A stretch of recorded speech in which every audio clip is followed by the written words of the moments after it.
सब खैरियत से रहें जुम्मा मुबारक ख़वातीन और आज़ाद। Ladies and gentlemen, let's get started with the program. First of all, wonderful to be back. कल भी एक प्रोग्राम ने किया, मैं उम्मीद करता हूँ कि आप लोगों को जो एनालिसिस है हमारे एक्सपर्ट्स के ना आपको पसंद आए होंगे. But just a preamble as to what we will be discussing today. Obviously, Big Bash League is on. Big Bash League is on. Sorry for that. And certainly 24 जनवरी तक जो है वो ये कंटिन्यू करेगी. But for Pakistani stars to kind of feature in it, उसके हवाले से हम बात करना चाहते हैं. किन किन खिलाड़ियों की क्या क्या जो है वो परफॉर्मेंसेज रही है उसके ऊपर बात करेंगे. And in addition to this, towards the end we will certainly be talking about the Ashes series as well. But ladies and gentlemen, I think for now what I need to do is introduce my worthy experts over here. And to get started, ladies and gentlemen, the most sane voice in Pakistan whenever he's on the pitch or off the pitch, he always makes sure that he makes sense. His words are very well articulated as well. A very wonderful human being himself. He is Mr. Bazid Khan. Assalamu alaikum. Bazid bhai, how are you? Walaikum assalam. Allah ka shukr. Thank you so much for joining us. Wonderful to have you over here. Thank you. Thank you so much. आप भी वापस आए ना, 2-3 दिन से energy बहुत ऊपर चली गई. Thank you so much, sir, for saying that. दूसरी जानिब ख़वातीन और she certainly happens to be one of those ladies over here in Pakistan cricket, or generally as well, where a lot of people actually draw inspiration from her, for the kind of work that she has done, for the kind of dedication she's had for Pakistan. She's been the former skipper for Pakistan One Day International, T20 International's women team as well. She happens to be the only Pakistani women cricketer happens to have the award of being the ICC Hall of Famer. She, ladies and gentlemen, happens to be Madam Sana Mir. Hello, Madam. Assalamu alaikum. How are you? Walaikum assalam. Allah ka shukr, ठीक ठाक. Thank you so much for joining us. Wonderful to have you over here. To get started, first things first, जो पहली चीज मैं आपके सामने रखना चाहता हूँ, उसके ऊपर आप अपनी जो भी राय देना चाहते हैं वो दे सकते हैं. कुछ रिपोर्ट्स बाजिद भाई और मैडम सना ये सजेस्ट करती हैं कि जो बिग बैश की व्यूअरशिप है वो इंक्रीज हुई है 131%, and that too because of the impact of the international stars, जिसको हम इस मरहले को अगर कनेक्ट करें तो हम बाबर आजम के साथ कनेक्ट करना चाहते हैं, शाहीन शाह अफरीदी के साथ, शादाब के साथ, मोहम्मद रिजवान के साथ, हसन अली के साथ. What do you make of it? ये पहले प्रोग्राम में भी मैं बता चुका हूँ. ये आपने जो नंबर्स बताए हैं, जाहिर है कोई ऑस्ट्रेलिया क्रिकेट बोर्ड ने ये देख के ही किया है. पिछले सीजन और पिछले साल इनको थोड़ा सा नुकसान हो रहा होता है. अब टारगेट ऑडियंस इन्होंने पहले भी पाकिस्तानी प्लेयर्स जाते रहे हैं, पहले भी ऐसे हुआ है कि ऐसा नहीं है कि पहली दफा पाकिस्तानी प्लेयर्स गए, लेकिन इस दफा उन्होंने एक कंसर्टेड एफर्ट किया कि पाकिस्तानी प्लेयर्स और वो मतलब बड़े प्लेयर, बड़े नाम जो आई बॉल्स लेके आए, प्लस इन्होंने इंडिया में भी कोशिश की. अश्विन को भी लेके जा रहा है. अश्विन अनफिट हो गया. अश्विन को साइन कर रहे थे ये बिग बैश के लिए, तो ये सब कॉन्टिनेंट की मार्केट वो टारगेट करना चाहते थे और एकदम वो टारगेट हुई है. सब अब बिग बैश की बात कर रहे हैं, सब देख रहे हैं, और वही ऑस्ट्रेलिया चाहता था कि उनके जो आईबॉल्स बढ़े, जो मार्केटिंग बहुत जबरदस्त है. आप देखें ना, बाबर को अगर आप लेके जाते हैं तो काफी पहले से 2-3 महीने पहले से मार्केटिंग शुरू हुई है. फिर उसका एक वो मखसूस स्टैंड भी है. फिर शाहीन को आप मार्केट करते हैं, इन प्लेयर्स को मार्केट करते हैं. सारा जो शिफ्ट है वो ये नहीं है कि पाकिस्तान के स्टार्स, सारा शिफ्ट ये है कि पाकिस्तान को एंगेज किया जाए बिग बैश में. और ये इससे मतलब आप उनकी सारी जो गेम एफर्ट है और सिनेरियो जो उन्होंने क्रिएट किया है, उससे उनकी लीग को फायदा है, पाकिस्तान को भी फायदा है. ज़ाहिर है आपके प्लेयर्स जा रहे हैं और नोटिस कर रहे हैं आप उनके प्लेयर्स, पाकिस्तान के प्लेयर्स वहाँ बिग बैश में पूरा सीजन खेलेंगे. बड़े प्लेयर्स जब खेलेंगे तो उससे फायदा तो होगा, लेकिन उन्होंने ये सारा कुछ ऐसे ही नहीं किया. मतलब ये एकदम नहीं उनको ख्याल है कि चलो पाकिस्तान के प्लेयर्स रख लो. इसके पीछे सारे ये मार्केटिंग सारा कुछ उन्होंने देख के, सारे एवेल्युएट करके कि सिर्फ अगर ऑस्ट्रेलियन मार्केट हम टारगेट करें या इंग्लैंड की मार्केट या साउथ अफ्रीका की मार्केट, तो वो हमें वारा नहीं दे रही. असल जो मार्केट है वो यहाँ सब कॉन्टिनेंट में. यहाँ से जब लोग देखना शुरू करते हैं तो वो फिर एक मतलब नंबर्स जो हैं वो फिर मैच नहीं होते. तो अगली दफा देखें, इस दफा तो ये अगली दफा ये और कोशिश करेंगे कि इंडियन प्लेयर्स को भी लेके आए. रोपिन आईपीएल से वो उनको नहीं आने देते, पर अगर रिटायर्ड प्लेयर है जैसे अश्विन था, उसको वो रोपिन करने की कोशिश करेंगे ताकि वो मार्केट जो है वो कैप्चर्ड रहे. और उनके लिए बहुत इंपॉर्टेंट है कि जो पाकिस्तानी प्लेयर्स हैं वो सारा सीजन खेलें, मतलब 90-80% सीजन खेलें, ताकि जो आपने अभी कैप्चर की हुई है मार्केट वो छोड़ ना दे। वो कहे हाँ जी खेल रहा है बाबर, हाँ जी रिजवान खेल रहा है, हाँ जी शाहीन खेल रहा है, तो हमने देखना है मैच, हम देखेंगे। अगर ये इनको अब निकाल देते हैं तो एकदम वो सारा जो सिलसिला है वो खराब हो जाएगा। Exactly, thank you so much. तो बाजिल भाई का कहना है ये it's more of a marketing gimmick, अगर हम उस हिसाब से देखना चाहते हैं। But on the other hand मैं मैडम सना को यहाँ पे रोप इन करना चाहूंगा in this conversation as well. I think certainly Babar Azam की बात की जाए, शाहीन शाह अफरीदी, शादाब खान, बड़े नाम है, इनके ऊपर काफी आई बॉल्स गिरते हैं। अभी बाजिल भाई ने भी कहा कि यार वो कोशिश कर रहे हैं, क्योंकि हमारे कॉन्टिनेंट के अंदर जिस फर्वर के साथ और जील के साथ क्रिकेट को देखा जाता है, it's second to none. In addition to this जो उन्होंने प्लानिंग की, आई थिंक हमारी लीग को भी सीखना चाहिए। उसकी वजह यह है कि वो न्यूज लेटर्स छप रहे हैं जिसमें बाबर आजम की स्टोरीज फ्रंट पेज पर लग रही हैं, उन्होंने स्टैंड्स का भी तस्करा कर दिया। How do you think that our league can actually take away something from this very marketing gimmick which actually played out very well for them? देखिए, सबसे पहली बात तो कंटिन्यूटी है। हम अक्सर बात करते हैं, लीडरशिप की बात करते हैं, हम हर चीज में फिक्सचर्स की कंटिन्यूटी की बात करते हैं, हम यही बात करते हैं कि हमें वेन्यूज ही एट टाइम्स पता नहीं होता है कि हमारे मैचेस किस किस वेन्यू पे, बड़ी से बड़ी सीरीज आ जाती है और हमें 1-2 महीने पहले पता चल रहा होता है कि ये वेन्यू अब ऐड हो गया या ये वेन्यू पहले इधर मैच था और अब मैच नहीं। सो सबसे पहली बात तो है उनके वेन्यूज 2-2 साल 3-3 साल पहले से डिसाइडेड होते हैं, उनको पता होता है। जैसे फॉर एग्जाम्पल वर्ल्ड कप में, खासतौर पर वनडे वर्ल्ड कप में 4 साल पहले उन्होंने या 3 साल पहले वेन्यू सेपरेट करके और उसको स्टेडियम को भरने की तैयारियां शुरू हो जाती हैं कि कैसे भरेंगे। अब आप ये सोचें कि अभी उनकी वुमेन्स बिग बैश खत्म हुई है, उसमें भी बहुत हेल्दी क्राउड आपको नजर आया। वो खत्म होती है, साथ आपकी बिग बैश भी शुरू होती है, उसकी भी पूरी मार्केटिंग उनकी तैयारी है कि जी स्टेडियम भरे हो, और साथ एशेज है उसका भी स्टेडियम भरा हुआ। सो ये 3 डिफरेंट टूर्नामेंट्स एक वक्त में चलाना, ऑलमोस्ट एक वक्त में, थोड़ा सा अब ओवरलैप करता है। एक टाइम था कि वुमेन बिग बैश और मेंस जो बिग बैश है वो बिल्कुल ओवरलैप करता था, एक टाइम था थोड़ा सेपरेट था, कुछ मैचेस ओवरलैप करते थे, अभी काफी हद तक उसको सेपरेट कर दिया गया। तो अपने सीजन को भी लंबा करें, लेकिन हर जगह पर वो किसी न किसी तरह से लोगों को लेकर आ रहे हैं और उनको एग्जैक्टली पता है कि वुमेन मैचेस के लिए कौन सी ऑडियंस को उन्होंने टारगेट करना है, एशेस के लिए कौन से ऑडियंस को टारगेट करना है और बिग बैश के लिए किस तरीके से करना है। और ऑब्वियसली उनको इतने बड़े नाम चाहिए थे क्योंकि उनकी जो पूरी टेस्ट टीम है वो ऑब्वियसली बिग बैश के इस चंक का हिस्सा नहीं है।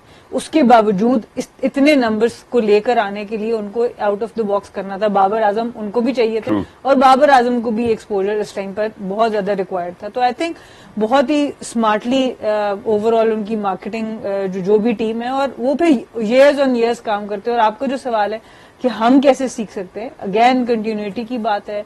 हमें पता हो कि हम हाँ जी फैसलाबाद में खेल रहे हैं, हमें भी पता चल रहा है लीग में कोई 4-5 महीने रह गए, ये भी काफी अर्ली है as compare to Pakistani standards.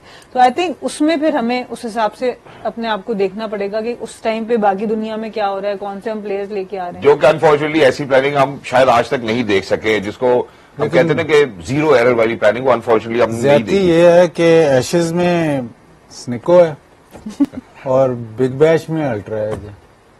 ज्यादती है ना, स्टैंडर्ड वहां पर जाना चाहिए आपके पास। ज्यादती है, बिल्कुल ज्यादती ज्यादती तो है। लेकिन जो अभी इन्होंने स्केड्यूल की बात की है, इसमें बाजिद भाई एक दफा पहले ही बोल चुके हैं। अगर मैं अपनी मेमोरी को थोड़ा सा जोड़ू, उन्होंने कहा कि यार इंग्लैंड को अगर आप देखते हैं, ऑस्ट्रेलिया को देखते हैं, 3-4 साल पहले उनके सारे स्केड्यूल्स रेडी होते हैं, उनको पता होता है क्या होना है। एक इसमें बड़े मजे की बात मैं करने लगी हूँ, क्योंकि अभी मैं पॉडकास्ट सुन रही थी माइक एथर्टन का, नासिर हुसैन और रॉब की का। तो सही ग्रिल कर रहे थे, सवाल पूछ रहे थे। जो चीज सुन के मुझे खुशी हुई, ऑस्ट्रेलियन स्ट्रक्चर की हम बहुत बात करते हैं ना, क्यों इतना अच्छा है, क्या है। तो उनसे पूछा गया कि आपने इस ग्राउंड पे तैयारी क्यों नहीं की, उस ग्राउंड पे तैयारी क्यों नहीं की। और बहुत इंटरेस्टिंग फैक्टर ये नजर आया कि जी वो कह रहे थे कि उधर कुछ मैचेस वुमेन बिग बैश के होने थे, कुछ मैचेस इनके अपने दूसरे शेफील्ड ट्रॉफी के होने थे, फलानी ट्रॉफी के, जो भी डिफरेंट ट्रॉफीज। तो इस वजह से इंग्लैंड टीम को वो ग्राउंड नहीं मिल सका।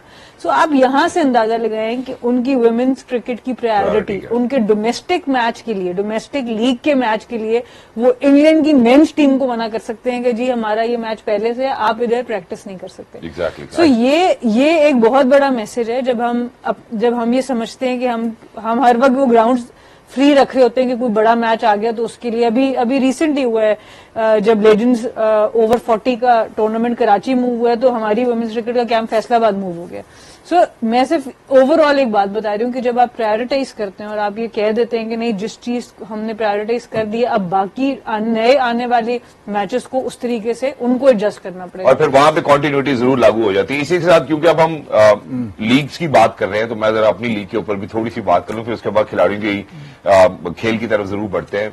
पाकिस्तान क्रिकेट बोर्ड ने भी अनाउंस किया पाकिस्तान सुपर लीग के लिए जो 2 टीमें उसके लिए 12 बिडर्स जो हैं उन्होंने हामी भरी है। आपको क्या लगता है बड़ी खुशहाल बात है? और फिर साथ ही साथ ये भी खबर आ रही है, मेरा ख्याल हो सकता है आपने इसमें पहले बात की हो, कि जो मुल्तान सुल्तान है उनकी क़यादत पाकिस्तान क्रिकेट बोर्ड खुद करेगा। हाँ, ये तो पुरानी खबर होगी। ये वो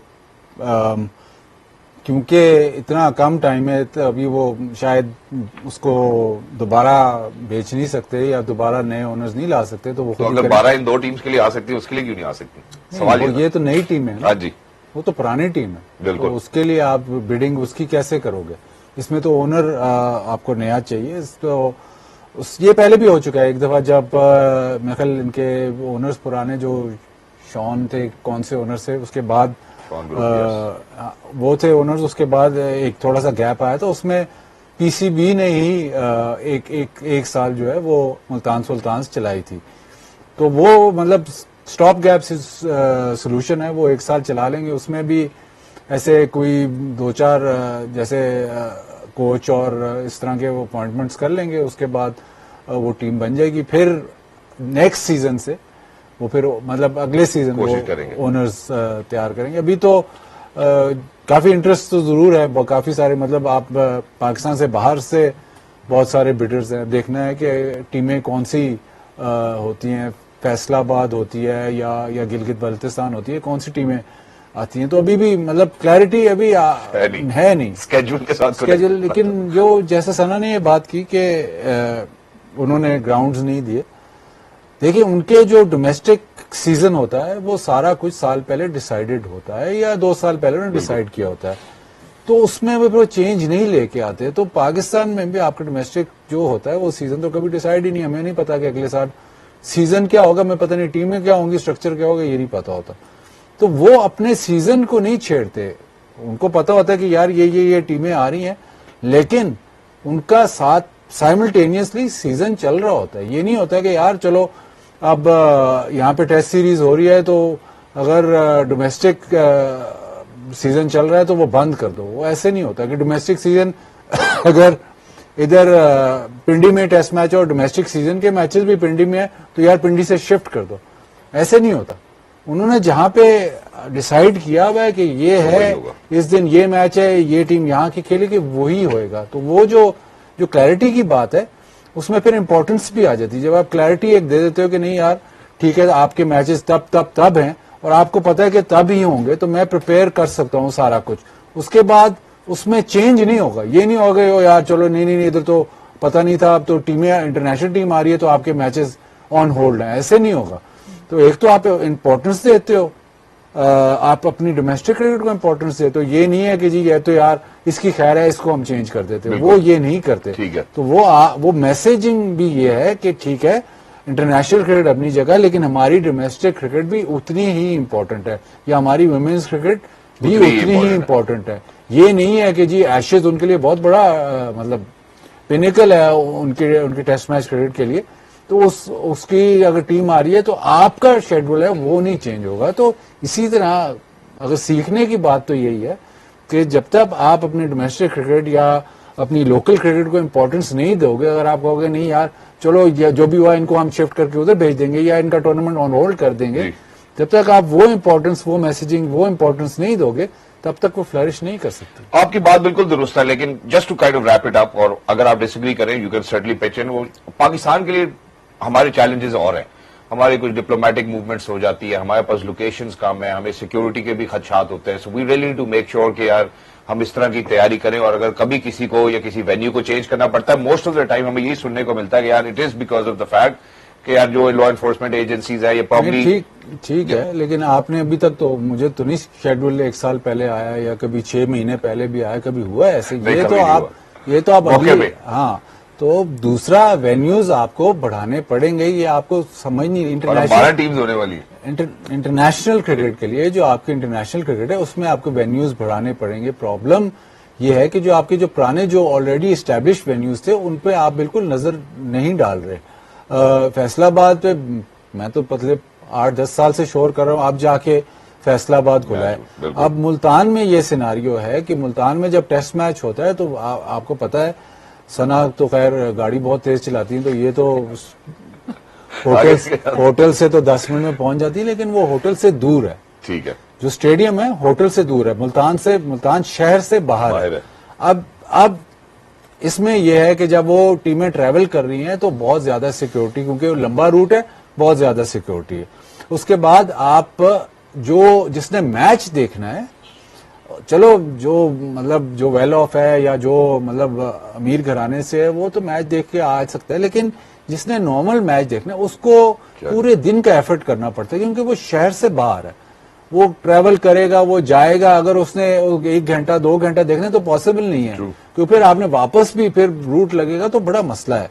अब न्यूजीलैंड में ऐसे होता है, ये माइकल आर्थरटन ने मुझे बताया था, न्यूजीलैंड में जो बड़े ग्राउंड्स हैं वहां पे T20 क्रिकेट होती है, क्योंकि T20 में लोग आ जाते हैं। जो उनके पुराने छोटे ग्राउंड्स हैं उस पे वो टेस्ट मैचेस करवाते हैं, और छोटे ग्राउंड में एक्सेस, क्योंकि पुराने जो जितने भी ग्राउंड होंगे उसमें एक्सेस बेहतर होगा, वो शहर के अंदर होंगे तो लोग आ जाते हैं। मुल्तान के शहर के अंदर जहां पे इंटरनेशनल क्रिकेट, वो खैर आप उसको ग्राउंड को तो बेहतर करना है, बट वो बिल्कुल उसकी जो लोकेशन है उससे परफेक्ट लोकेशन शहर के अंदर नहीं हो सकती, और वहां पे तो चलता फिरता बंदा आ जाता है मैच देखने। तो आपके जो कहते हैं टेस्ट मैच में लोग नहीं आते, तो वो तो ग्राउंड भरा ही रहेगा। अगर आप फैसलाबाद में टेस्ट मैच ग्राउंड भरा ही रहेगा, तो वो बिल्कुल शहर के अंदर। तो आपको ये चीजें भी एक्सप्लोर करनी है। वेन्यूज जब तक आप बढ़ाओगे नहीं, सिर्फ डोमेस्टिक क्रिकेट की बात नहीं कर रहा मैं, इंटरनेशनल क्रिकेट की बात कर रहा हूं। जब तक आप वेन्यूज बढ़ाओगे नहीं, फिर आपके पास ऑप्शंस नहीं होती, फिर आप 3-4 पे महदूद रहते हो, उसकी वजह से भी प्रॉब्लम रहती है। तो आप एक ही ग्राउंड पे 2-2, 3-3 मैच, तो वो चाम खत्म हो जाता है। Exactly. तो वेन्यूज भी बढ़ाने की जरूरत है, और आपके पास जो वेन्यूज ऑलरेडी अवेलेबल हैं उनको देख सकते हो आप। ये जरूरी नहीं है कि यार कि नया अब इस्लामाबाद में पूरा स्टेडियम बनाना है तो तब तक हम रुके रहें, नहीं। जो वेन्यूज आपके पुराने जो अभी तक एस्टेब्लिश्ड हैं, जिसको आपने थोड़ा सा बेहतरी उनमें लानी है, और बड़ी आसानी से हो सकता है। शेखुपुरा अब तो 35 मिनट भी नहीं लगते लाहौर से, तो आप जब मुल्तान में टेस्ट मैच करते हो तो आपकी रोज की ट्रैवलिंग 35 मिनट है, तो शेखुपुरा तो लाहौर से 35 मिनट नहीं लगते।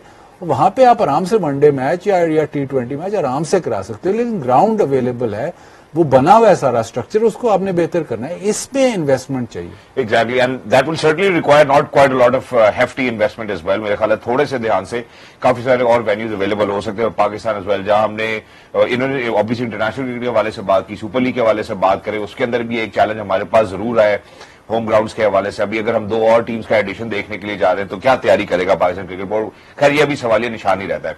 आई come back to the Big Bash League as well, क्योंकि जहां मैडम सना ने बात की, बड़ी पिवटल और इंपॉर्टेंट बात है कि कॉन्टिन्यूटी नजर आनी चाहिए, और कॉन्टिन्यूटी तभी नजर आएगी अगर हमारे खिलाड़ी यहां से जाएंगे। ऑब्वियसली आईबॉल्स वाला जो फैक्टर था, मार्केटिंग वाला फैक्टर था, वेल सूटेड, खिलाड़ियों को परफॉर्म भी करना पड़ेगा। So far what have been there performances, I think is something that we will be talking about right after a short break. Don't go anywhere, will B